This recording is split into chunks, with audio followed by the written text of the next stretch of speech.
My name is Clara, I'm 18, and my family recently moved into an old mansion just outside of town in upstate New York. The place was massive, with creaky floors and rooms that hadn't been touched in years. It was the kind of house you'd expect to see in a horror movie, but my parents were excited about the history and charm. Personally, I found it a little creepy, but I wasn't going to complain, at least not until things got weird. One weekend, I invited my friends, Emma, Rachel, and Zoe, over for a sleepover. We had the whole mansion to ourselves since my parents were out of town. At first, we did all the usual stuff, watched movies, made snacks, and gossip. But the house felt different that night. Maybe it was the way the wind howled outside, or maybe it was just being in such an old place with so much history. Either way, we started talking about exploring the house. "Have you checked out the attic yet?" Emma asked, her eyes lighting up with curiosity. I hadn't. The attic was one of those places that always gave me the creeps. The door to it was small and hidden in the corner of the hallway, almost like the house wanted to keep it a secret. But being 18 and with my friends, I felt braver than usual. "Let's do it," I said, grabbing a flashlight. We crept up the narrow stairs to the attic, our footsteps echoing in the silence. The air got colder as we climbed, and a strange smell like dust and something rotten hung in the air. I pushed open the attic door, and the beam from my flashlight cut through the darkness. The attic was huge, filled with old furniture, broken lamps, and boxes that hadn't been touched in decades. We started looking through some of the boxes, laughing at the ancient clothes and old newspapers, but then Rachel stumbled upon something strange. "Guys, look at this," she called from the far corner of the attic. We gathered around her and saw it, a door. But not just any door. It was hidden behind a tall cabinet, barely visible unless you knew where to look. I felt a chill run down my spine. "I didn't know this was here," I said quietly.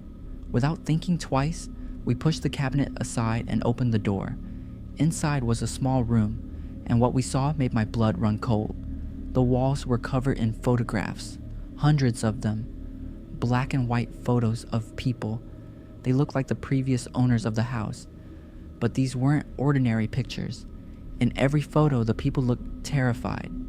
Some were crying, others had their hands tied behind their backs. It was like we had just stepped into a nightmare.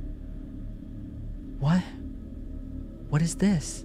Zoe whispered, backing away. My heart was racing, my mind struggling to make sense of it all. Then my phone buzzed in my pocket. I pulled it out, my hands shaking. The message was from an unknown number. "I see you found my collection." I froze, showing the message to the others. Emma gasped, her face turning pale. "We need to get out of here," she said, her voice trembling. Panic set in. We rushed down the stairs, heading for the front door, but when we got there, the door wouldn't open. It was locked. Not just locked, but it felt like it was sealed shut. We tried the back door, the windows, nothing.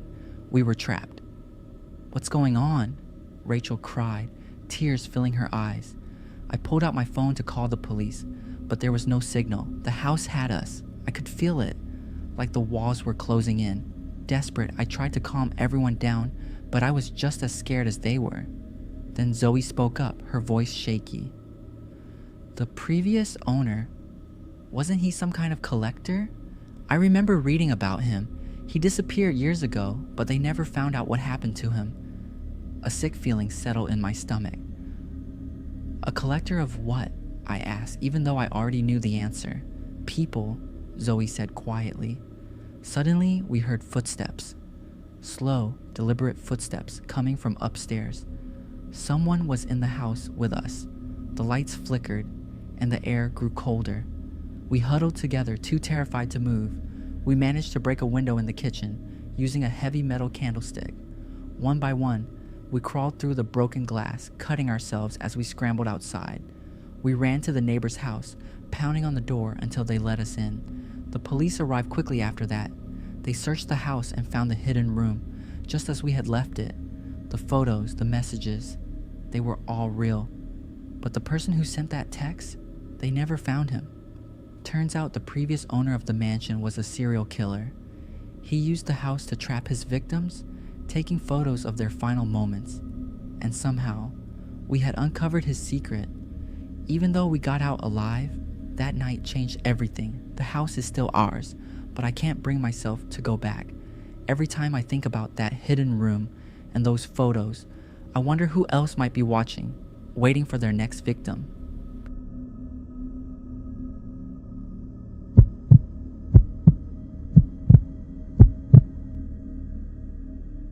My name is Jake. I'm 15, and I live in a small town just outside of Portland, Oregon.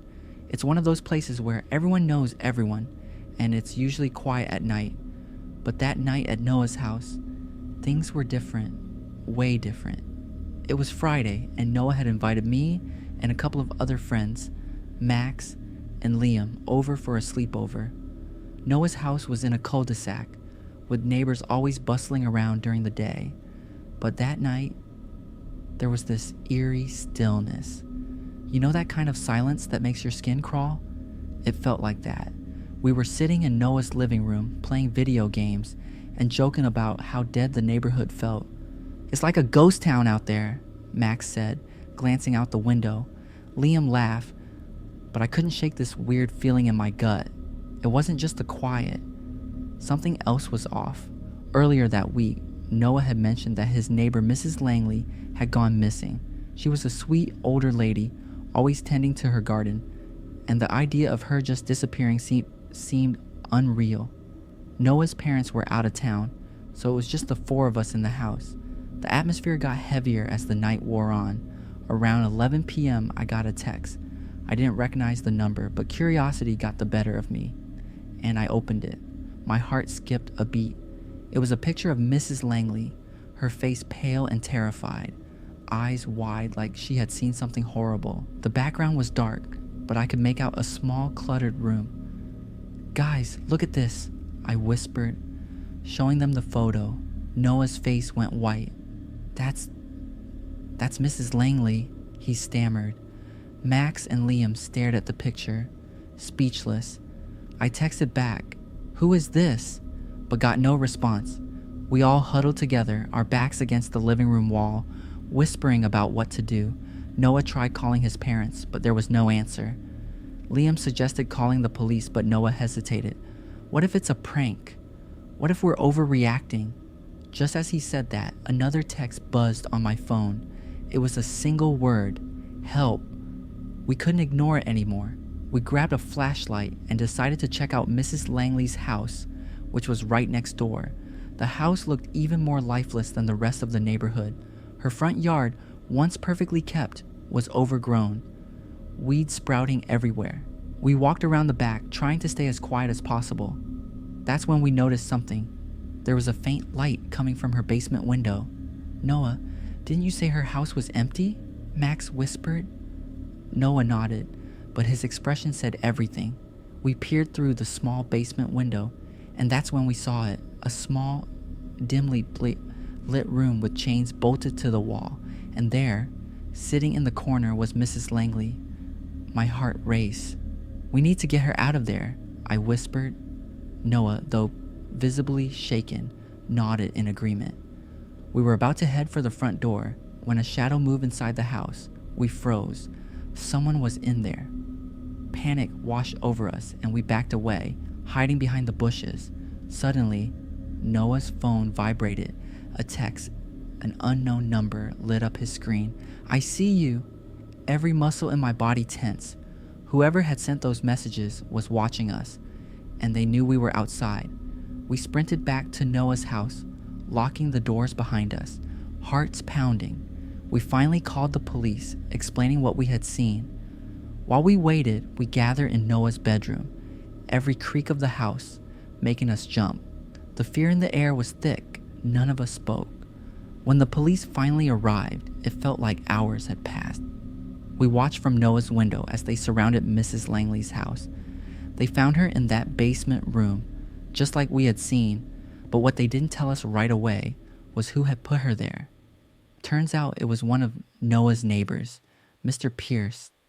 He lived just 2 doors down and had always seemed like a normal, quiet guy, but something in him had snapped.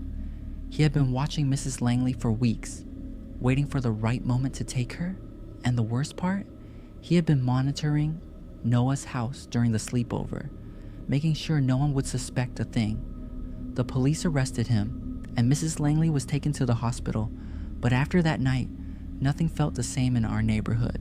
The safe, quiet place we thought we knew suddenly felt dangerous. Every time I walk past Mr. Pierce's house, I get chills, wondering what other dark secrets people might be hiding behind closed doors.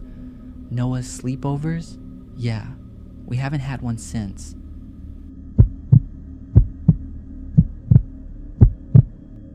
My name is Tim, and I'm 16 years old. I live in a small town in Indiana where nothing exciting ever happens. At least that's what I used to think before the sleepover at Ryan's house. What started as a normal night with friends quickly turned into something much worse. It was a Friday night, and Ryan had invited me, Max, and Chris over to stay at his place. His parents were away for the weekend, so we had the whole house to ourselves. We were playing video games in the living room, eating chips, and joking around when we first heard it, a soft thumping noise coming from upstairs. "What's that?" Max asked, looking up toward the ceiling. Ryan froze for a second. "Oh, it's nothing," he said quickly. "Just the house settling." But the way he said it didn't sound right. His voice was shaky, and he avoided looking at any of us. Chris, always the bold one, raised an eyebrow. "Are you sure, dude? It sounds like someone's up there." Ryan shook his head. "My room's off limits, okay? Just trust me." That was strange. Ryan had never been secretive about his room before. We'd hung out in there dozens of times. Now, all of a sudden, it was off limits. Chris, Max, and I exchanged glances, all of us thinking the same thing. Something wasn't right. The thumping noise came again, louder this time. Chris stood up, a determined look on his face. "I'm gonna check it out." "Chris, don't," Ryan warned, but it was too late. Chris had already started up the stairs. Max and I followed him, with Ryan trailing behind us, looking more and more nervous. When we reached Ryan's room, the door was closed, but we could still hear the faint noises from inside. Chris grabbed the doorknob, hesitated for a moment, and then pushed it open. What we saw inside made my heart stop. There was a man in the room, a man we didn't recognize. He was tall, scruffy, and had the look of someone who hadn't showered or slept in days. He was sitting on the edge of Ryan's bed, his head in his hands, muttering something under his breath. When he looked up and saw us standing there, his eyes were wild, like he was ready to pounce. "Who the hell is that?" Max whispered, stepping back. Ryan didn't say anything. He just stood there, pale and shaking. That's when I remembered hearing something on the news a few days earlier, a report about an escaped prisoner who had been spotted near our town. My blood ran cold as I realized who the man in Ryan's room must be. "Ryan, is that him?" I asked, my voice barely above a whisper. "The guy from the news?" Ryan nodded, tears welling up in his eyes. "He showed up a few days ago," he admitted. "Said he needed a place to stay. He threatened me, Tim. I didn't know what to do." Chris slowly backed away from the door, his face pale. "We need to get out of here," he said, keeping his voice low. "Now." The problem was, we couldn't just run. If the guy realized we were trying to leave, who knows what he'd do? We needed to get help, and fast, without drawing attention. "Ryan, distract him," I whispered. "Keep him talking or something. We'll call the police." Ryan nodded, clearly terrified but willing to help. He stepped into the room, acting casual as he spoke to the man, pretending like nothing was wrong. Meanwhile, Chris, Max, and I slipped downstairs, our hearts pounding. Once we were in the kitchen, Max pulled out his phone and quickly dialed 911, explaining the situation as quietly as he could. Minutes felt like hours as we waited, trying to stay calm. Finally, we heard the sound of sirens in the distance. Relief washed over me as police officers stormed into the house, taking the man into custody before he had a chance to react. Afterward, the police told us we were lucky, luckier than we knew. The man had been planning to flee the area soon, And if we hadn't called when we did, things could have ended very differently. That night, I couldn't sleep. The realization of how close we came to being in serious danger was terrifying. What scared me the most was that Ryan had been living with a criminal under his roof, and none of us had any idea. It was a night I'll never forget.